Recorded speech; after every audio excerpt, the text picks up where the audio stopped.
Health experts say that in some cases, the COVID-19 vaccine is causing swollen lymph nodes and misleading women into thinking they may have breast cancer. You'll hear what the experts at Freeman Hospital say about the situation coming up. Help is coming for Kansas communities facing high energy bills. The 4 states' most watched news starts now. In some cases, COVID-19 vaccines are causing lymph nodes to swell and misleading some women into thinking they might have breast cancer. This is KOAM News at 10. The experts at Joplin's Freeman Hospital have encountered this and have some advice. KOAM's Mike Mahoney went to Freeman's Wes and Jan Hauser Women's Pavilion to learn more. Health experts across the country say a small amount of recipients of the COVID-19 vaccine are experiencing swollen lymph nodes. We've just seen a few cases, and we've been aware of this. It came to our attention that the vaccine was causing these kind of problems. The team at Freeman Hospital's Wes and Jan Hauser Women's Pavilion knows that swollen lymph nodes can be a breast cancer indicator. And that's why they are asking women who come to them for mammograms and checkups to let them know if they've received a shot of COVID-19 vaccine. It's documented onto a history sheet that we put out on every patient, and that way Dr. Cito, our radiologist, then could go back to our history sheet and see that if they've had a vaccine, and that gives her a tip-off that that's what's causing this. The Society of Breast Imaging recommends women schedule routine breast screenings either before getting their COVID-19 vaccine or 4 to 6 weeks after getting their second shot. But the team at Freeman says as long as you inform them that you have received your vaccine, there shouldn't be a problem. Dr. Alan Buckley, the director of the Women's Pavilion, says, quote, "The main thing is we don't want women to miss their screenings again this year since so many missed last year." And his team wants to assure cancer survivors that just because the vaccine is causing swelling in some cases doesn't mean their concerns will be dismissed. A patient that already has cancer and maybe has some swollen lymph nodes, sure, we're going to investigate that a little bit more because they've already had an issue. So we don't want to just make light of that and assume that it's a COVID vaccination that has caused it. In Joplin, Mike Mahoney, KOAM News. For the latest information on vaccine resources in the 4-state area, visit our COVID-19 vaccine page at KOAMnewsnow.com. Checking in with Doug Hetty now. We got at least a brief preview of some nice spring weather, Doug. Yeah, it's been really great temps all week long. We've been into the 60s and then lower 70s for us today after a cool start at 36 degrees, well above the average high of 56. In fact, our temperatures right now are above our average high, as most of us are sitting mid to upper 50s to near 60 degrees. Had a nice little southerly wind all day long, but these are switching out of the east and will actually increase just a bit as we go through the overnight hours tonight as our next storm system rolls in. Clouds have been increasing, and you can't even see a few light little showers out there, but these are mainly not reaching the ground. Most of the rain that is making it to the ground is out along the I-35 corridor, but we'll get some hit and miss showers in here late tonight and then into tomorrow morning, and then they're just going to be kind of hit and miss, especially as we head into the afternoon hours for us tomorrow. So we're going to look at this system, some cooler temperatures in the entire month here in just a bit. All right, looking forward to that. Thanks, Doug. The city of Purcell, Missouri has money problems. Because of that, some important projects have gone undone and some former city workers are without a job. Also, the mayor pro tem says a previous council member may have tampered with important information at town hall. The state of Missouri is auditing the city because of all the issues. The issues were brought up in this council meeting tonight. Residents say they do not feel things are moving in the right direction. Until we have a board that says this is what we're doing, this is our agenda, and lays it out, right now there's no physical evidence that proves we're moving forward. There's no momentum. It's more of, well, I said I'm doing it, and that's all you need to know at the moment. Missouri American Water was at the meeting requesting a ballot measure so residents can vote for MAW to make repairs. The city tonight voted to draft an ordinance concerning that request. That ordinance will be discussed at the next meeting. The Kansas governor signs legislation to provide relief for cities facing high natural gas bills. The state has created a $100 million low-interest loan program for cities facing high utility bills after February's winter weather. A city that it could benefit in a big way is Humboldt, Kansas. Right now, the city faces a $1.6 million natural gas bill. Their typical monthly gas bill, close to $30,000. So the city administrator says the loan may be their only option. Our customers can't stand that kind of a bill in 1 month. It just would bankrupt everybody. One family that I looked up a bill, and their bill is typically around under $200, $170 or $80. Their bill for this month would have been $5,400. Herder tells us the Humboldt City Council would have to approve applying for the loan, but that he will make that his recommendation. The recent winter storms are also costing us at the pump. A lot of southern refineries are just beginning to return to regular production after last month's storms. The average price of a gallon of gasoline in Missouri, $2.48. That means you're likely paying at least 5 cents a gallon more at the pump than just last week and 34 cents a gallon more than last year. The price of fuel is expected to continue to rise. AAA forecasts the national gas price average to hit $2.80 this month. That means at least 5 to 10 cent increase a week until refinery operations are stable. Still ahead, Mercy Hospital opens a walk-in COVID-19 vaccine service. And the pandemic has had all kinds of unexpected effects on our nation. Tonight we're going to learn how it's behind an increase in accidental injuries. Mercy Hospital in Joplin is temporarily allowing walk-in vaccinations for people currently eligible for a COVID-19 vaccine. That includes people 65 and older, people 18 and older with health conditions that make them high risk, healthcare workers, first responders, and other emergency personnel. Instead of our normal scheduling this particular week, we have opened up our vaccine clinic to individuals that would just walk in, but those who still meet the criteria as approved by the governor at this point in time. Walk-ins will be accepted tomorrow and Saturday from 8 a.m. to 6 p.m. Again, supply is limited and doses will be given on a first-come, first-served basis. Missouri Governor Mike Parson announced today that more pharmacies in Missouri will begin receiving vaccine doses. The vaccines will be distributed through a new state pharmacy program. The Missouri Pharmacy Association will submit orders to the Department of Health and Senior Services on behalf of partnering pharmacies. You can find a link to see which pharmacies are receiving doses in this story on our website. That's KOAMnewsnow.com. With Americans spending more time at home during the pandemic, a new report released today shows more people are getting hurt by some products found around the house. Everything from fireworks to skateboards. Reporter Mandy Gaither has tips to keep you and your family safe. For many, the pandemic has provided more time at home, but that comes with a downside. The home has now been turned into a gym, an office, a playground, and a school. A new report by the U.S. Consumer Product Safety Commission showed that while overall ER visits went down from March through September 2020, reported injuries from certain items and activities around the home went up. Numbers of those hurt from fireworks and flares were up 56% for skateboards, scooters, and hoverboards, and severe injuries for ATVs, mopeds, and mini bikes. ER-treated injuries went up 39%. Bicycle injuries increased for people 40 and older. Emergency hospital visits related to button-sized batteries rose 93% among children ages 5 to 9, and ER treatment rose sharply for injuries related to cleaning supplies. It's that combination of factors, distraction, all these multitasking that's being done, and everyone in the house that sets up a greater exposure for risk in the house.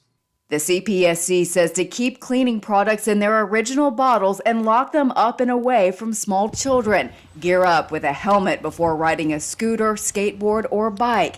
And make sure this label is on a bike helmet, which means it's certified by the U.S. Consumer Product Safety Commission. Also, never allow young children to play with or ignite fireworks.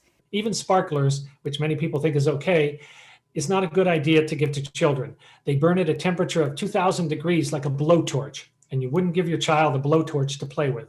Finally, keep products with small batteries that can be swallowed away from children. They're dangerous and potentially deadly if ingested. For Health Minute, I'm Mandy Gaither.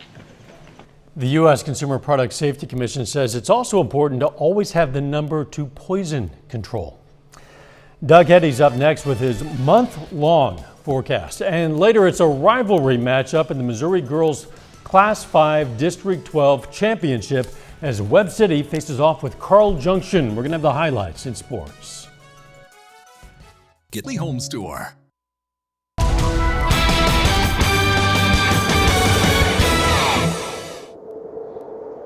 We definitely had a great day for us today. Temperature is fantastic, right back up into lower 70s during the afternoon, which, hey, we'll definitely take. In fact, all week long, it's been pretty good. We've been into the 60s and then lower 70s for us today with plenty of sunshine. Even though clouds have been increasing now, still a great shot. Indigo Sky Casino and Resort just outside of Seneca, Missouri. Most of us are sitting kind of in that 55 to 60 degree range, so it looks good temperature-wise, and I think we'll only drop back into the mid to upper 40s for overnight lows. But look at the clouds increasing, and you can even see a few showers popping up on the radar. Now, our humidity is pretty low in our low levels of the atmosphere, so most of this on the Kansas side is not reaching the ground, but we will start to get some scattered showers in here later on tonight. You have to travel west along the I-35 corridor, Wichita to Oklahoma City, before you see some persistent rain. But you can see our little system, the spin across western Kansas. Now, the jet stream's way up north in the southern parts of Canada, so this is what we call a cutoff low. It's cut off from the main flow of the jet. So it just can't get a whole bunch of energy. So it's going to be fairly weak as it rolls through over the next 24 hours. But you can see the rain increasing, especially on the Kansas and Oklahoma side. Again, the leading edge is not reaching the ground, so most of us are going to be dry as we go through the overnight hours. I do think late tonight, after 3 o'clock in the morning or so, we'll start to get some light scattered showers, especially on the Kansas and the Oklahoma side. So here's 9:30 in the morning, hit and miss showers, increasing a little bit late morning into the early afternoon, and then they kind of die off and they move out by late in the afternoon. We may even get a little bit of sunshine late in the day. 46 to start, 50 by noon, high temp of 54. It's going to be a little breezy. We're going to have northeasterly winds at about 10 to 20. We clear out tomorrow night. Temperatures take a dip down into the mid-30s for lows, but Saturday looks great. Sunny skies, high temps near 60, and that's what we're going to see even on Sunday as well. 61 degrees, 63 on Monday. And then by Tuesday, our next storm system rolls in. It's going to be Tuesday, Wednesday, into Thursday. Clouds increase on Tuesday, may get a random shower. Better chances for showers, even some thunderstorms on Wednesday. And then as we head into Thursday, as the system actually rolls through, we may even get strong, possibly severe thunderstorms. So we've got to watch that as we head into the second half of next week. All right, the month long, this is based off my pattern. This is something I found in 1999 back in college, and I've been working every year on it since and learning something new every year. But we're in the fourth cycle of this pattern. Our cycle is 46 days. So that means our weather 46 days ago, that's pretty much what we have today, just with the seasonal changes. Severe weather season now until June 10th. We're in a La Nina, and I think this month we'll get 3, maybe 4 thunderstorm chances where those could be strong, maybe low-grade severe. So recapping next week, we're going to have rain chances Tuesday, Wednesday, Thursday, and that low severe threat on Thursday. And then we cool down next weekend. We get some showers on Saturday into Sunday. So the weekend of 13th, 14th, and not the best. It's going to be cool, but we do gain an hour of evening daylight as daylight saving time begins. Then we warm up. St. Patrick's Day, thunderstorms. Some of those may be strong, possibly severe. And then we cool down Thursday and Friday, but the weekend of the 20th and 21st, in general, pretty good. We do get a system on that Sunday that cools us down on Monday and Tuesday, and then back to thunderstorm chances on that Wednesday and Thursday. Some of those could be strong, maybe low-grade severe. Then right after Thursday, we get a big cold snap. We're going to have much colder temperatures, highs most likely in the 40s, lows in the 20s. It just doesn't last long. We warm right back up, so by the end of the month of March, another severe weather shot, and then much cooler as we start the week of April, the 1st of April. Maybe even get some snow showers mixing in by the weekend of the 3rd, 4th. But it gets kind of active. Spring will win in the long run, but it looks like winter won't give up without a fight. Yeah, not quite yet. Thanks, Doug. Pittsburgh High School student Owen Miller is off to Manhattan, Kansas for the American Legion Oratorical Contest. The local American Legion is helping fund his trip. The contest is intended to help students develop knowledge of and a deeper appreciation for the U.S. Constitution. When when it comes to this is a very serious topic, and especially to the audience and the judges I'm performing for, this is something that's very personal. So I'm not really used to giving these sorts of personal speeches that relate so closely to the lives of everyday Americans, especially when it comes to the government and the Constitution. And it's a different kind of speaking, but at the same time, I still really enjoy it. Miller is competing to win a $750 scholarship. We wish him luck. He's already obviously a talented orator. Coming up in sports, the Carl Junction girls aim for their 6th consecutive district title against Webb City. Plus, it's semifinal night at the 3A Substate tournament in Joplin. Jacob Leonard's up next with the highlights.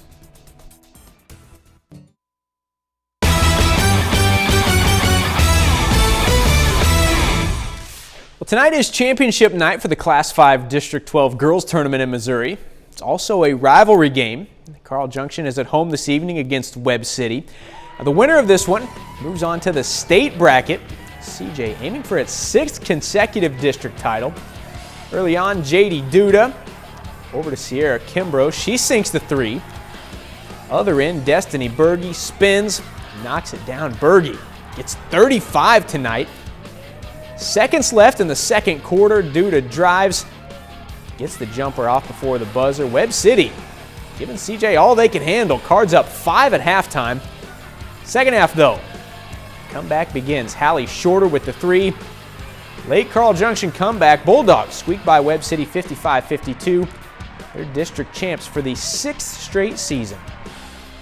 I'm so excited right now. It's insane. It shows that we can work really hard together and just keep our pressure going. We're really young, so we're just going to keep building and building until we're at our peak. We're just going to keep going and playing hard and playing our game. Tonight is also semifinal night at the girls 3A Substate tournament in Riverton. First up this evening, it's CNC against Tri-Valley with Girard facing Cherryville.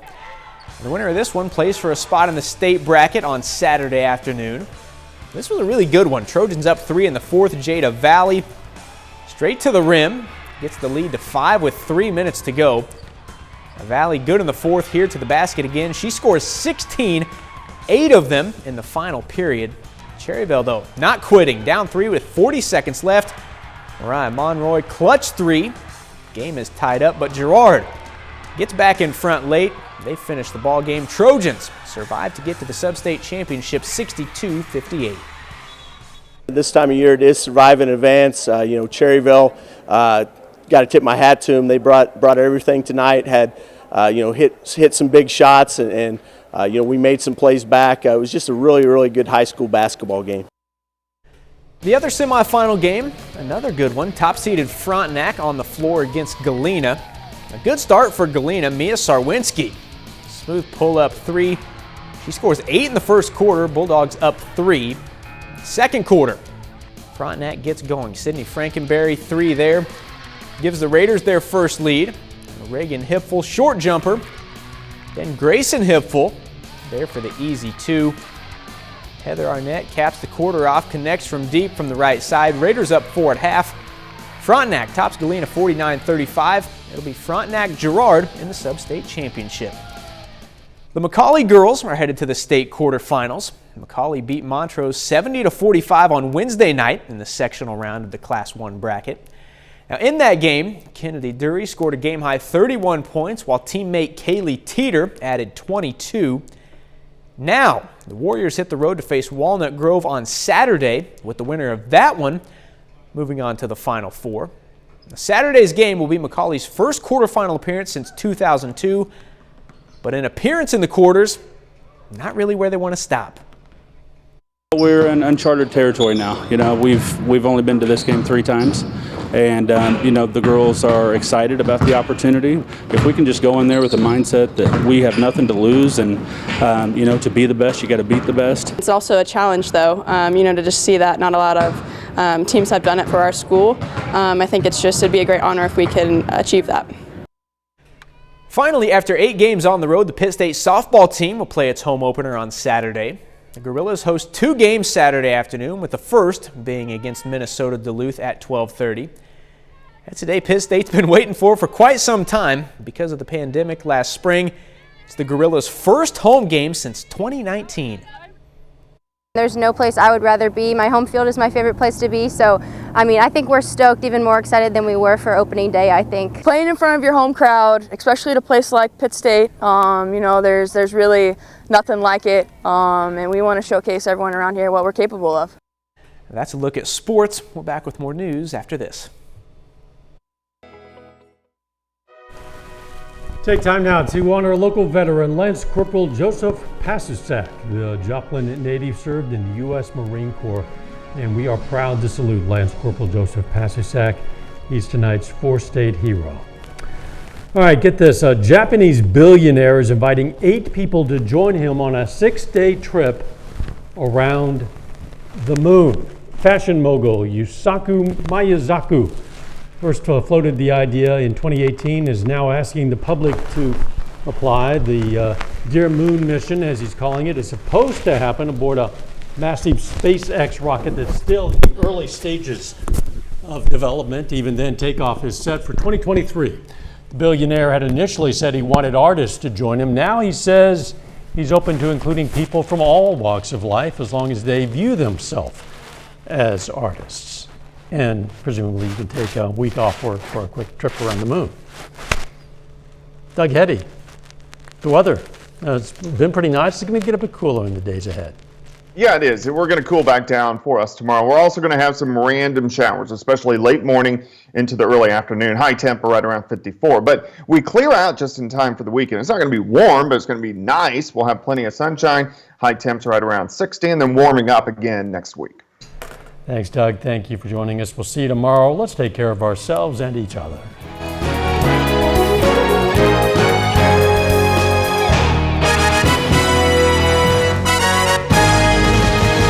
You see news happening